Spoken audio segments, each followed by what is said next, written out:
Obviously, there are no moral victories, and a loss is a loss, and there's no escaping that. And there's no escaping the fact that Texas A&M is really, really good. They're better than us, but there were too many breakdowns, specifically on defense in the defensive backfield where and I'm not talking about the two deep balls where they just out-jumped us. I mean, that's going to happen when you're playing an opponent like this, where we're right in the spot and they go over top of you. They make a great play. I mean, I'm not sweating that stuff. I am worried about too many times in the back end specifically. We had guys whose eyes were not in the right place, and we've got to get that fixed moving forward. I was proud.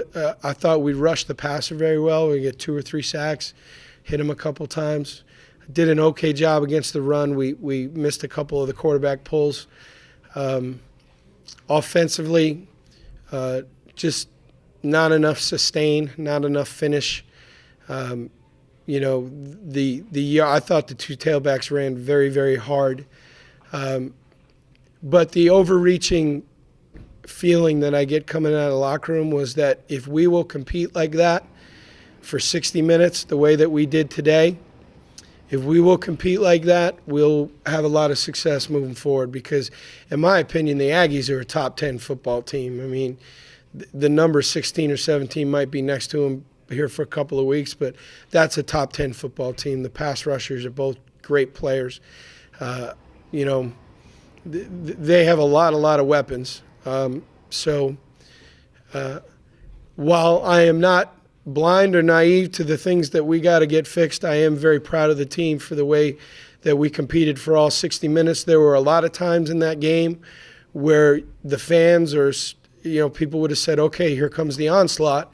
And when that happened, we found a way to make a play, and we found a way to keep ourselves in it. The inability to turn the onside kick into any kind of points really hurt us. That's a pivotal moment. That's a 14-point game. The Brent Zuzo just executes a perfect kick. We recover it. We've got it in their end. We've got to move forward with that, and unfortunately we went backwards. We knew that it was going to be difficult to just drop back and throw it. I mean, we knew it was going to have to. We're going to have to stick with the run, and that the run would set up some misdirection, some play action.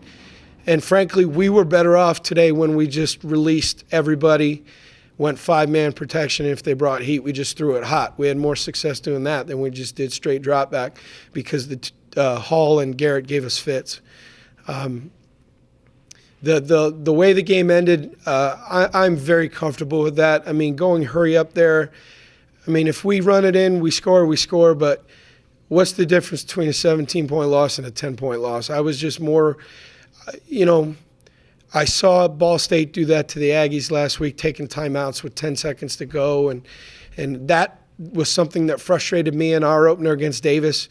I just wanted to run plays. I just wanted to compete. If we punched it in, we punched it in. If we didn't, we didn't. I mean, at that point, it's window dressing. It was more about guys competing and playing, which they did. It was cool to be back here. The reception that I got from the fans that we encountered was very warm. It was great to see a lot of the guys that I was fortunate enough to be able to coach. I had a wonderful visit with Summy and a lot of our dear friends on the staff. I'm glad it's over. I don't want to coach against friends. It's not fun. But I want to get dressed. I want to shower up. I want to go home, and I want to get ready for Buffalo. I want to get ready to go win the next game. I'm proud of the way that they competed. We didn't do enough good things, but they competed. And if they'll do that moving forward, I think we'll enjoy a lot of success. So with that, I'll take any questions. In the first quarter, the pick six got called back by a hold, and then they scored a touchdown. What did you see on that play? And then I guess maybe the shell shock of them being able to come right back down and get a touchdown with a 14-point swing. Yeah, that was a swing. I didn't see the call. I'm getting out of the business of being upset with the officials. That does me no good. You're not from Reno, are you? You're local? Okay. All right. So then I had a little trouble with the officials last week. So I'm not commenting on whether, and I'm sure it was a hold. If they called it, they called it. And we've got to do a better job we got to get our hands off people. We got to cover with our eyes and our feet. We've been talking about that since August, and sure enough, the last 2 weeks we've been called for 2 pivotal ones. And whether I agree with it or not doesn't matter. It got called. But yeah, there's no doubt that's a big swing. There were a bunch of swings in the game. I feel like we were in there with Floyd Mayweather, and we didn't get knocked out. I mean, we took it 15 rounds and kept swinging. So. You mentioned leading up to the game you wanted to see improvement fundamentally and just play better than you did last week. It seems like you were confident both of those. I feel like we did. I feel like we coached better. I feel like we played better. We competed better for sure. We kept our poise at moments in the game where it felt like it might go away from us in a big way. We kept fighting. I am pleased with that. They are explosive on offense, but we did give them some plays, and we've got to get that fixed because people are going to see that on tape, and they're going to try and copy it. And we've got to settle on who our 2 corners are going to be. We got to find 2 corners we trust and just roll with them because right now it's a little schizophrenic back there. But we'll get it fixed. It seemed like you played all 4 corners quite a bit. I mean, is that the biggest issue you guys have, after the first quarter of the season, trying to project forward? Is who are my guys back there I can trust? Yeah, probably. I don't know if that's the biggest issue, but certainly something that needs to be addressed, and we have to get it addressed this week. I thought the safeties both played good today.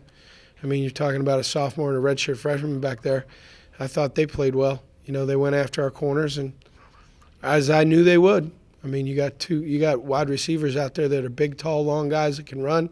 We're not very tall at corner, and we got picked on a little bit. You mentioned the onside kick or split kick that you guys got back, and then Garrett comes with 2 sacks there. I mean, is that kind of a bit the story of the game? Is that they had these athletes who make really good plays? The story of the game is they're better than us, and that we hung around. Yeah, I mean that's the microcosm of it. That when you have a chance to really swing momentum, that these difference makers, and they are difference makers on a national level, that they step up and make plays. But that's what great players do. When it's time to step up and make a play, they find a way, and he's a great player. But you talked about the pass rush, and you got that on the touchdown that you didn't get. Yeah. You got a great rush on that. When that was whacked out, how much does that change the course of the game? It's a big momentum swing. You go from thinking you're up 7 to it would have put us up 7, right? I believe so. I mean, you think you're up 7, and what they're great at, what their tempo is so great at, is that you're thinking about the last play trying to get over it, and they're snapping the ball and trying to run by you, and we got to live in the moment. But yeah, there's no doubt that was a pivotal moment. Aggie Land was quiet there for a second, but you can't hold. You can't hold. I think there are a lot of people here in Aggie Land that are probably concerned after this ball game that how many points got put up against the John Chavis defense. How did you prepare for Coach Chavis and that defense? I've known Coach Chavis a long, long time. I have a ton of respect for him. We felt like there were some things that we did well that might have an effect on them. I think we stuck with the run, which ended up being okay. I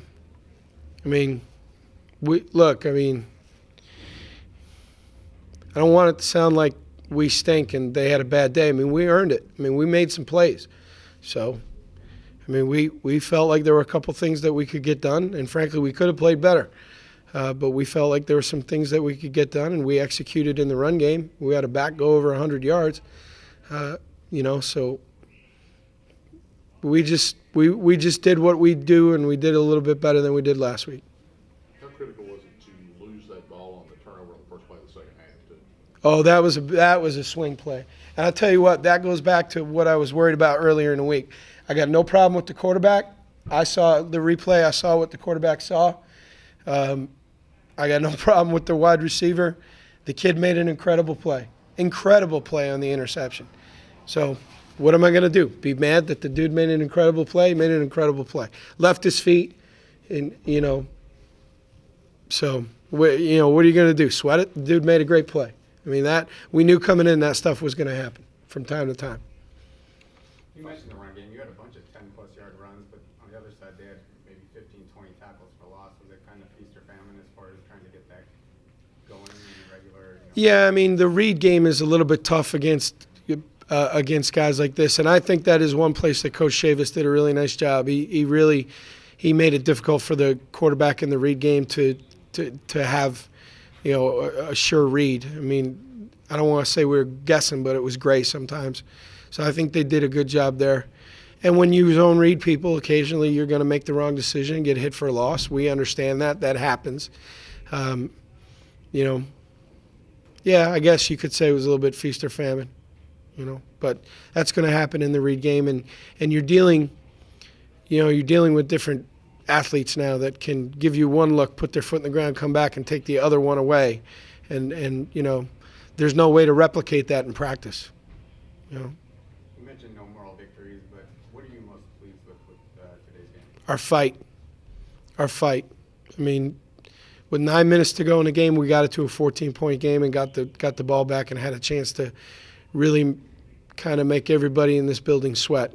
Not that we weren't sweating already, but that we fought that hard, and they made a lot of plays. We had some self-inflicted wounds, there's no doubt, but we fought our tails off. And if we continue to compete like that and continue to focus on getting a little bit better every day and compete, we'll win a lot of games.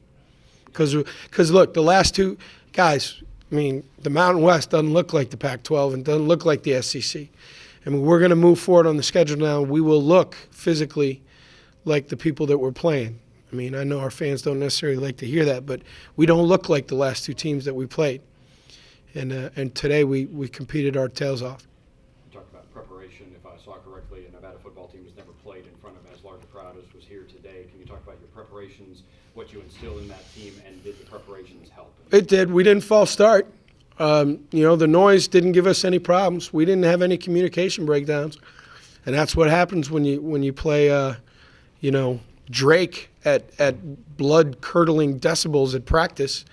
So, I don't think the noise bothered us. In fact, I think our guys enjoyed the opportunity to play in one of college football's great buildings.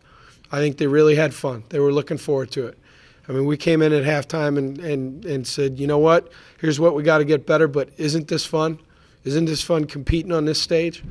I don't think anybody was scared of it, or at least not collectively. I mean, maybe a guy or two that it might have been a little bit big for, but I think overall we competed our tails off. And did the Aggie fans think the starting defense was going to have to be out there for the entire game? Probably not, I would guess. I mean, we fought our tails off. So. Do you feel like they got your snap count at all? I mean, you mentioned that. No, he's just incredible. No, we varied the snap count. Even in silent, we were varying the snap count. I don't think he jumped it. I think the one time they jumped the count was when, is it Daylon Mack, the big boy, hit us in the backfield. That was supposed to be a read. And if we pull that ball, we got everybody blocked. The problem is he was in the backfield before we could finish the mesh. And it happens. Made a heck of a play. Guessed right. So. You mentioned the last two teams they don't look like you. What do you hope your guys take from these last two losses moving forward as the schedule gets a little bit more? That it's not okay to lose, that there were too many self-inflicted wounds. Again, there are no moral victories, but there are things to build off of and take away. And I think they know that.